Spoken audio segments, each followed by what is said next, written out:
Welcome to episode 290 of the Big Gay Fiction Podcast, the show for avid readers and passionate fans of gay romance fiction.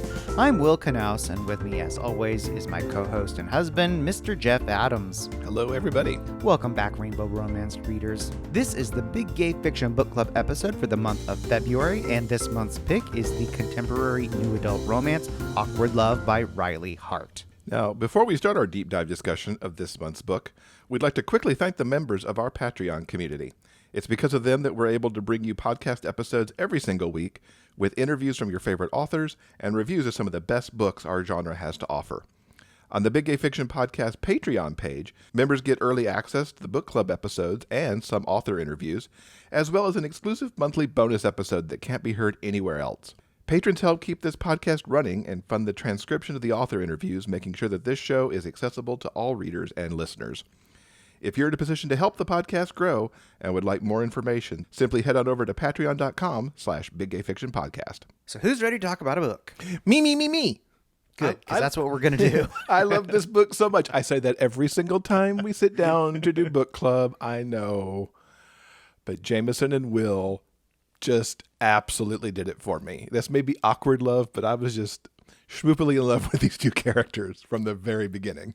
So at the start of our story, Jameson is out with his two besties, Allie and Kira, when his awkwardness around handsome men, in this case their waiter, rears its ugly head. And it's decided that before they settle down to the business of living, a real big grown-up adult life, they need a summer fling. And Jay needs to find a man to have his first hookup with. I found this so endearing. I mean, from the get-go here, we see exactly where the awkward and awkward love is coming from, with Jameson totally being tongue-tied around pretty much anybody who's attractive. And starting from right here, I just wanted to wrap him up and pat him on the head and tell him everything was going to be okay. But it's a great look into his character and, such nerdy cuteness going on. It's just, I can't tell you. This is probably going to be my swooniest episode of the book club so far.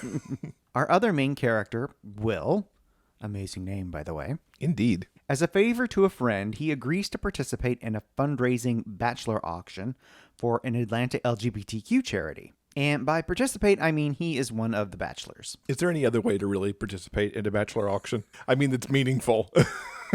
Because otherwise you're in the audience. Will also, I found him charmingly endearing here because he doesn't really want to do this, but he wants to help his friend.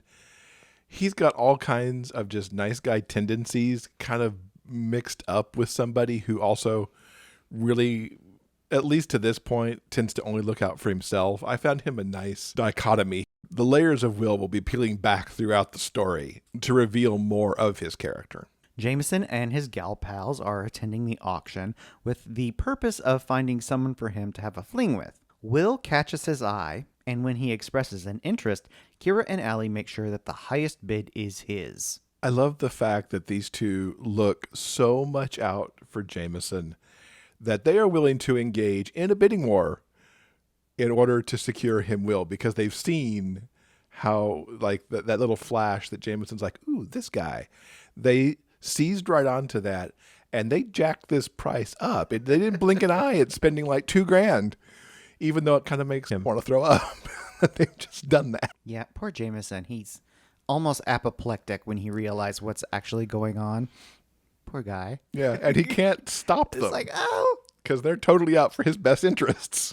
After the auction, Will finds Jameson so they can set up their date. The guy is awkward and flustered, and Will assures him that if he's not into it, they don't have to do anything. Yeah, I really like that Will is giving Jameson the moment to steer the course of the date, regardless of what it is. They can do a whole bunch of stuff, or they could do nothing and just be chill, or even actually do nothing. Well, it's a moment of express consent. Well, yeah, I mean, that's exactly what it is. But I mean, even here in the very early part of negotiating whatever's going to happen on the date. I mean, because you could have had several moments of consent spread out through the entire date process, but so much here, it's just the very beginning that Will really cares about people, and in particular starts to care about Jameson. Jameson definitely does want to go on the date despite his nerves, and that makes Will very happy. At dinner one night with his well-to-do family, Jameson's mom tries to tell him all about the son of one of her friends that would be just perfect for him. And in order to avoid a mom setup, he blurts out that he is already dating someone, conveniently leaving out that it's a charity date. I could not decide if this was the best thing he could do to stop the problem or just make it worse. Because now that you've said you're dating somebody, of course they're going to want to meet the somebody. Yeah, it's like a whole thing. It's like you traded one problem for a complete another problem. This is the first look at Jameson's family, and I do like them quite a lot. Parents and families in these stories can sometimes be hit or miss on if you're going to like them or not. I like this bunch. They seem to genuinely care for each other. They have some good-natured jabs with each other. I enjoyed seeing the family this much up front in the book and already seeing like that they're a nice clan together, even if they are trying to push Jameson into a relationship somehow. The big night arrives, and when Will shows up at Jameson's, he is so awkwardly overwhelmed that he almost calls it off. Will assures him that he most definitely wants to do this and that their evening is going to be amazing if he has anything to say about it. Will immediately finds the right way to start to put Jameson at ease almost. It does take a few beats, but I even hear Jameson starting to figure out that Will is somebody that he can probably be around, because Will gently tries to pull him out of his shell a little bit, to take the chance to come out, to try to have a good time, and that they could actually have a good time. It's just very sweet how he treats Jameson and not trying to be overbearing or brush his awkwardness aside. Things at the restaurant start off well, and Jameson has some wine to help calm his nerves. The conversation goes well too, and Jameson keeps drinking though, and a combination of the alcohol and his nerves force him to cut the evening short. Will takes him home and puts him to bed, where in his inebriated state, Jameson admits that he wants Will to be his fling, and he wants him to be the guy to take his virginity. You get that mix of what Jameson will think is messing up the date by having to be brought home because he drank too much. But then he lays all of his cards on the table because he has drunk too much. And admits that he wants this fling, and he's admitted his virginity, and that he wants Will to be the guy that he does this fling with. It's just, this whole thing is, again, so very sweet. I'm going to say that about 20 more times. This could be a drinking game, how often I say that this is very sweet. But I just loved it, how the alcohol removed his inhibitions enough to say exactly what he wanted, because he would have never said it any other way. I think it's really difficult to describe the charming way in which these two interact. It's filled with light and heart and comedy. I mean, we could just sit here and read you entire passages from the book, but we want you to read it yourself. I suspect Riley might not be too happy if we did that. Not to mention Michael Dean, who does the audiobook, who will do it much better than we read it. So just trust us. These two have chemistry. Oh my God. Really cute. And Riley does such an amazing job of making that chemistry pop off the page. I mean, from the very beginning of the book, there's a snap and a crackle to these characters that I just really adore, and made me keep moving the pages forward. The next morning, Jameson wakes up crazy hungover, which is no surprise, and he finds out that Will has stayed the night on his couch, and that is a big surprise. Will was there to keep an eye on him and make sure that he was okay. Aww. Right? How many first dates are going to stay around to see how that turns out and just to make sure he is okay? Another major revelation on how awesome that Will is, and poor Jameson so flustered in the most adorable, cute way as he discovers that this hunky man has stayed over in his house. They sit down and have a talk about the whole virginity thing, Jameson explaining his idea of the summer fling. Will says that he'd be up for that, and instead of a handshake to seal the deal, they seal it with a kiss. It's in here, too, that Will point blank tells Jameson, "You're fun, and I don't even think you know it. You don't realize you're cute either, and it all sort of blows my mind." I like these little moments where he rises Will up and also tries to bolster him with a little confidence along the way, too. Because, yeah, Will has no idea just exactly how awesome he is. Will is coming to grips with just how charmed he is by Jameson and how much he's looking forward to having fun with him, both in the bedroom and out. And they make plans for dinner at Jameson's. Will hasn't exactly been the settling down type, which is one of the reasons he's so into this fling, of course. But he's watched his friends fall in love, and I really like this little interchange that happens as he's being talked to by his friends. And it said, whoever he is, you're going to start to feel like you're losing your mind. You're going to be confused and a little nutty, and you'll probably fuck it up and make a fool of yourself. But if you're as lucky as me, he'll forgive you. And kind of what it's going to feel like if he actually falls for Jameson as this happens. How well does that actually describe the whole falling in love feeling right there in those few words? Thank you, Riley Hart, for just consolidating it into that one nice bit of dialogue. The whole feeling, it was just pitch perfect. And look, I actually did read something from the book. Understandably, Jameson is nervous on the big night. So the two of them order Chinese and talk until Jameson is a little more comfortable, eventually taking things into bedroom, where they lay on the bed and engage in a passionate fraught session. This is Jameson's very first orgasm with a guy, and his mind is suitably blown. This whole sequence is sweet and sexy, as Will is trying, at different turns, seduce Jameson, but be instructive as well. Jameson's a really good student, by the way. Oh, yeah. This has one of my favorite sequences in it, simply because, and you heard Riley talk about this if you heard our interview with her in episode 286, how worked up Jameson gets at the idea that a peanut allergy could be a problem here. He had peanuts with dinner because there was peanuts in his Chinese food, and oh my God, is it okay if we kiss? Do you have a peanut allergy? Am I going to kill you with this? It was so sweet and charming and also wildly funny. I could just imagine Will trying to keep a straight face through all of this because obviously Jameson's concerned, but it's really all okay. So their summer fling has quickly morphed into a friends with benefits situation. When Will comes over, after a difficult evening spent with his family, they lay side by side in bed and commiserate about how each of them feel like outsiders in their own family, that the people who should understand them the most just don't get them. This is a big turning point for them because, like you mentioned, they're starting to move this out of the no strings attached zone into becoming friends and friends who talk. And this bit where we get to learn more of how they perceive their families was really key. I mean, they probably don't talk about this kind of thing necessarily with anybody else to the level that they start to do here, especially for Will. It was nice. I liked seeing the relationship grow in this way and around this topic. Yeah, despite their outward appearances and their differences, Will and Jameson both get each other. And Will wants to get with Jameson. And he comes over one day and is on his knees before realizing that Jameson has company there. Uh-oh. It's not the most auspicious way to meet Kira and Allie, but he rolls with it. They all end up walking to Piedmont Park and spending a lazy afternoon hanging out. And afterward, back at Jameson's place, Will finishes what he started earlier. What a way to meet the friends, right? And it gave Will every moment to become the awkward guy, and yet he just rolled with it. And even Jameson didn't freak out too bad. He's starting to find out that he's not as awkward around Will. The more they're together, the more his awkwardness doesn't surface when Will's around and when they're having their interactions. And it's nice. It's sweet. I'll say it again. It's sweet. I really like how Kira and Allie immediately see not only the chemistry between the two of them, but as I said earlier, they realize that they get one another and that they're good for one another. And by the same token, Will's friends do the same thing. Not only are Jameson and Will two really likable main characters, but they're surrounded by kind of a found family.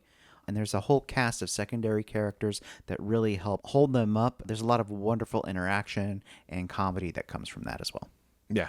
It's a really nice, like you called them, found family that's there. And Will's friends are getting a nice addition to their group with Jameson's friends and vice versa. It's going to be a nice meshed group here. So as great as things have been, they start to fall apart the night Jameson attends a big party at the Georgia Aquarium that his entertainment mogul father is throwing. Kira is there, along with Allie and Damien, a guy Jameson's mom tries to set him up with. Jameson's dad then introduces them to the personal assistant that has been making big strides within the company. That guy is Will. Uh-oh. We already know that Jameson has issues at people getting close to him because they want to get close to his dad. And admittedly, at no point, because they're still somewhere bouncing around between fling and friends, they don't really talk a lot about what they do.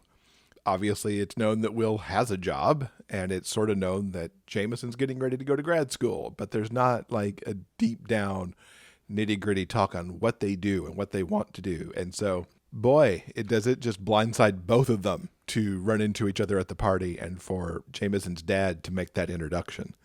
Yeah, this was a big pivot point, and I have to say that it was this point that I actually thought would end up and be like the big dark moment in this book, and I was kind of excited to see this happen so relatively early because we haven't hit the 50% mark yet. Yeah, this is weird and overwhelming and awkward for them both.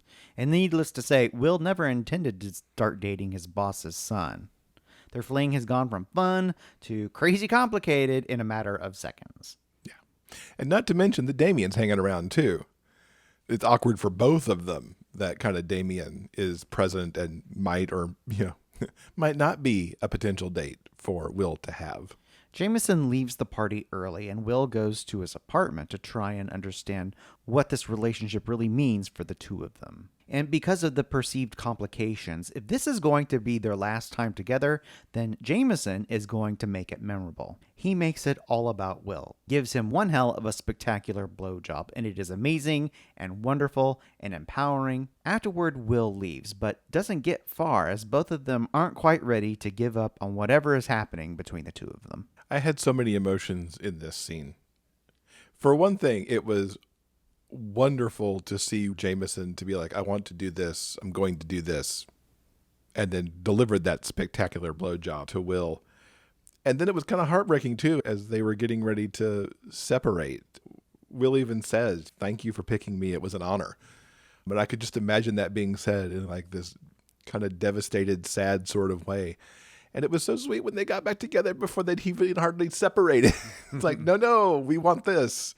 And we will deal with the ramifications later. Will tells his two friends, Elijah and Shaw, that he has caught feelings. Jameson tells Kira that he's caught feelings as well. So they talk things over about him and about the fact that Kira and Allie are having their own summer fling. I like how that just kind of wove in and became clear to Jameson. It was at least clear to me many chapters before that those two were hanging out far more and in kind of a different way than they had been.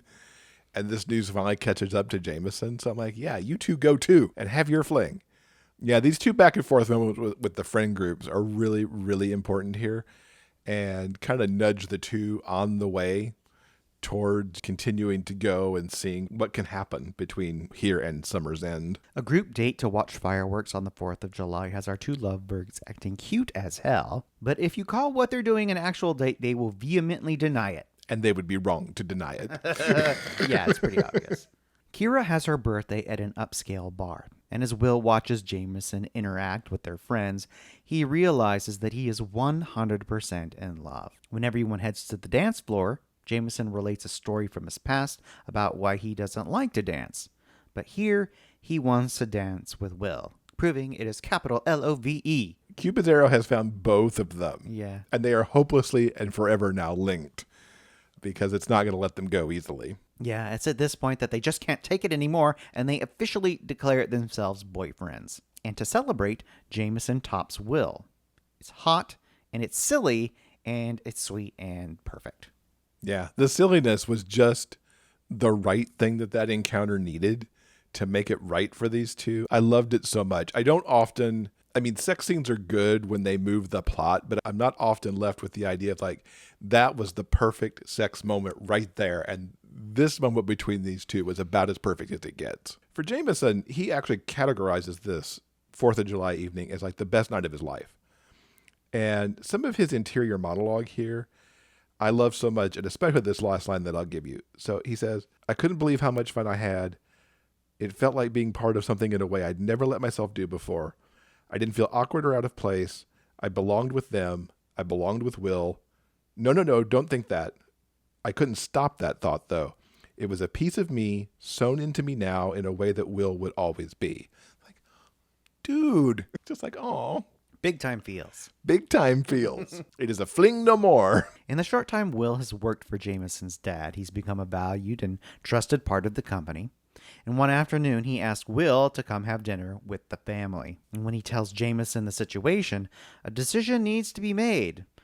Are they honest and announce the whole boyfriend thing, or continue to keep it on the down low? Jameson isn't sure he's ready to tell his family.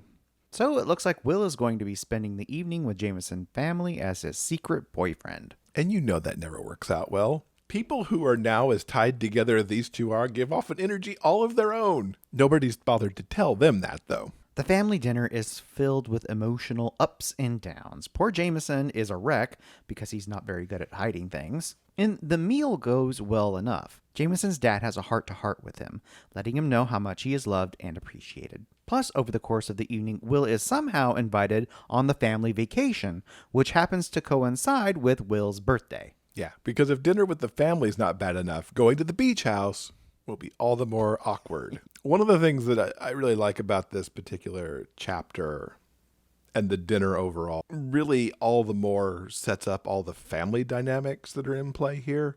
Jameson kind of makes peace with his father in some ways because his father finally tells him that he, respects the man that he is, respects the things that he's doing, even though he's not working with his father like his father had hoped for him to. And at the same time, Will keeps seeing, that family dynamic play so well when his family dynamic is so messed up.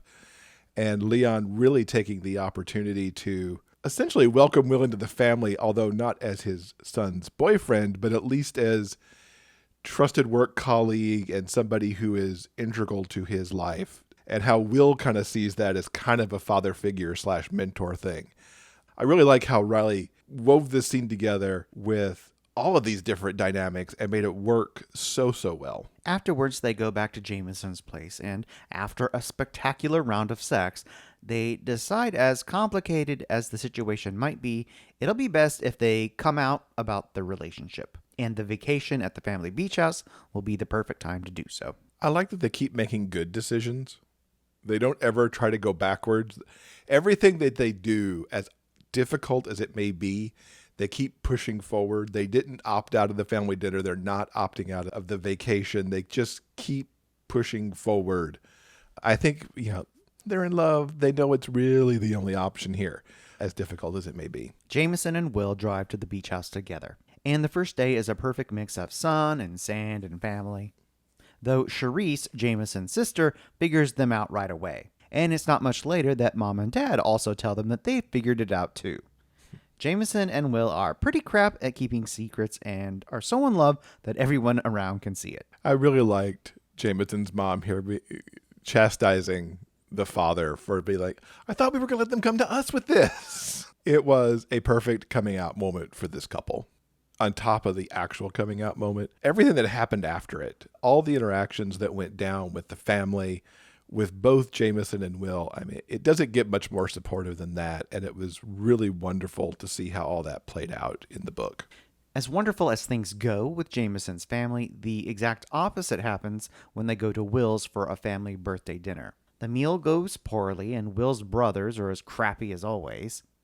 They're so bad, in fact, that Jameson reads them the riot act. They don't deserve someone as kind and smart and caring as Will, and if they don't appreciate him, they can just fuck the hell off. I cheered. It's really good. Literally. Yeah, you're right. Will's brother Jonathan is late to the party, and when he arrives, Jameson realizes that in his limited experience with other guys, Jonathan was one of those experiences. But despite this awkward revelation, Will and Jameson are okay. It's neither of their fault. They just take a second so they don't overreact. The two of them are actually really good at taking care of each other. They really are. For me, this scene was such a holy crap. My mind was just blown. I had to take a minute at the revelation that got dropped that it was Jonathan who was Jameson's first time, who had kind of just left him.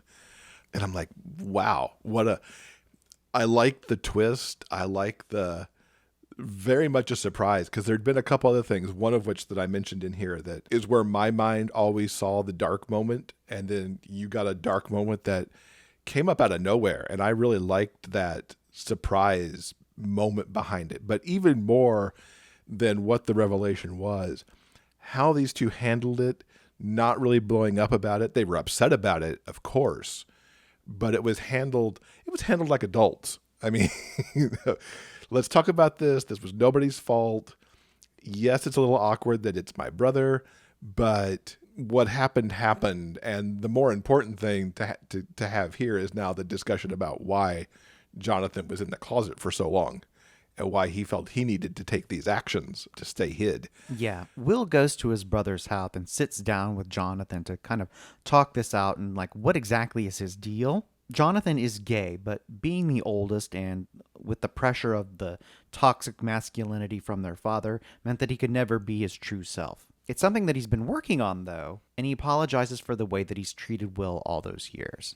And they patch things up and stands by his brother's side when he tells their family that he's gay. It doesn't automatically fix all of their problems, but it's a start. Yeah, it's a really good start to at least healing things between Will and Jonathan. I'm sure there's a lot of work this family as a whole needs to do because they are so wildly dysfunctional. And guess what? That's probably what we're going to get to see part of in book 3 of this series is how Jonathan finds his way. But I really enjoyed their conversation too. Riley does such a good job of writing these type of discussions that can be really difficult. I mean, she wrote a lot of them between Will and Jameson throughout the book as they kind of navigated everything. And then we get this one with Will and Jonathan here at the end. She's really an ace at these kind of things. In the epilogue, a few months later, Will and Jameson are living together, and they throw a party with all their friends, Jonathan included. Found family can be just as important as those to whom you are related by blood. It's a wonderful little party, a celebration that shows everyone has a bright future to look forward to. If this had been a movie, I would have been applauding at the closing credits right there. I love these two characters so much for the way that they navigate going from essentially a no strings attached fling to becoming, more that friends with benefits to really embracing the fact that they have fallen in love with each other and dealing with their individual family issues too. It just wrapped up in such a wonderful package for me. And even the family stuff, until you get to the very end where you're dealing with the stuff with Jonathan, the family issues are really, they're a little angsty, but they're light on the angst for the most part. So this was just a fun, super breezy read for me, and I adored it so much. Yeah, the trope that I like to call fling to forever is one of my absolute favorite things. And when you mix it like Riley Hart has done here with the whole virginity thing, it's a really delightful combination, paired with the excellent way in which she writes character and dialogue. This book was sexy, and it was fun, and it was emotional. I kind of love just everything about it. Yeah, me too. These two characters are probably in my all-time favorite pairings. Just the way they are, the way they interact with each other, how they take care of each other, how they lift each other up. It's so good. Well, happily ever after achievement unlocked. We hope you've enjoyed our discussion of Riley Hart's Awkward Love. And if you haven't read it yet, we hope that you'll consider giving this book a try. And as I mentioned earlier, if you want to hear more from Riley about Awkward Love and her other books, you can simply check out episode number 286 when we have an in-depth discussion with her. All right, I think that'll do it for now. Coming up on Monday in episode 291, author Adam Silvera will be here to talk about his new book, In the Infinity Cycle. It was such a thrill to talk to Adam, and in particular to talk to him about the Infinity Cycle, because it's his first go at urban fantasy after several books as a contemporary author. Next week, Infinity Reaper comes out, and we will have all the details on that coming for you. Thank you so much for listening. Until next time, please stay strong, be safe, and above all else, keep turning those pages and keep reading. Big Gay Fiction Podcast is part of the Frolic Podcast Network.